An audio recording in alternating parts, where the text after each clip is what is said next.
Murderbot's voiceover shows that it lied about its intentions in addition to attempting to inflate their chances of surviving in order to keep these hot messes from becoming demoralized. The basic methods involve Pinley launching a drone, which Gurathin can transform into a remote transponder that can hack GrayCris HubSystem, but viewers aren't taught every detail either. Gurathin will then turn on GrayCris distress signal.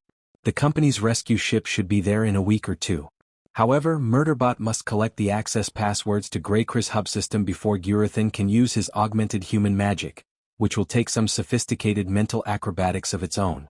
The hopper parks a safe distance from the meeting spot, and then Murderbot walks the remaining distance to where 4 GrayCris humans and 3 blue and black SEC units, all wearing scowls and aggressive body language, wait.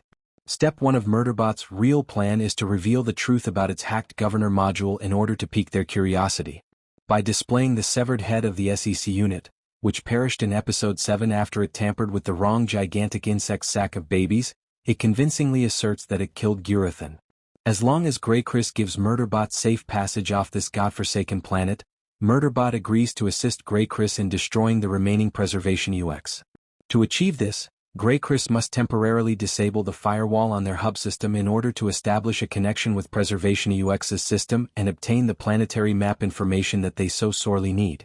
Despite Murderbot's assurances to the contrary, all of Murderbot's clients who are listening through their private communication channel believe their SEC unit has betrayed them. But since they can't think of anything better, they lower the firewall on their own hub system.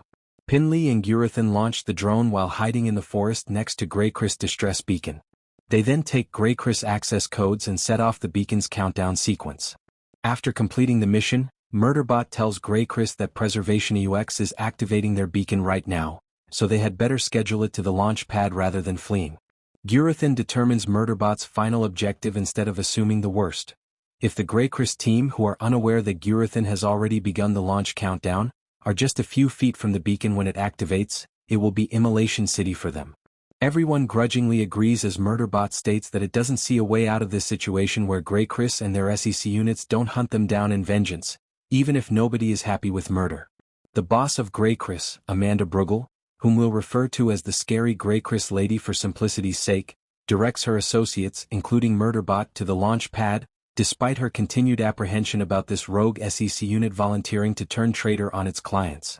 Even Gurathin appears shocked and alarmed as Preservation UX starts to panic. They have fewer than 5 minutes before the beacon erupts in flames, and he is unable to interrupt the launch sequence without losing access to GrayCris HubSystem. Murderbot enters GrayCris Hopper and begins speaking to its crew in a way that seems uncomfortably similar to an earnest, loving confession. But without sufficient words, it accepts its fate.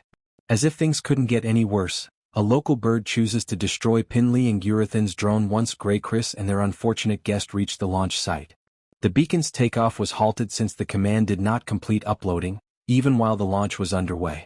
Even worse, since there will be no more drones, there will be no more communications with anyone. Mensa, Murderbot, and the 3 back at the habitat are unaware of how bad things have gotten. Gurathin and Pinley stealthily approach GrayCris habitat in the hopes that he may hack and activate the beacon there. Mensa flies the hopper toward the direction of the launch pad because she is alone herself and cannot raise any of her dear buddies. In the unlikely event that someone hears her. With 1 minute remaining, Gurathin manually restarts the launch cycle while Pinley is on watch duty. To Murderbot's intense inner turmoil, Mensa's hopper arrives on the launch pad with GrayCris. Mensa gives scary GrayCris lady the location of the alien remnants in return for Murderbot, being as resolute and royal as the planetary admin title she displays during her formal debut. Fearsome GrayCris lady declines, opting instead to coerce the knowledge from her. Murderbot volunteers to administer said torture in a desperate attempt to improvise, but another GrayCris officer recognizes the hateful phrases it utters as dialogue from the rise and fall of Sanctuary Room. Busted.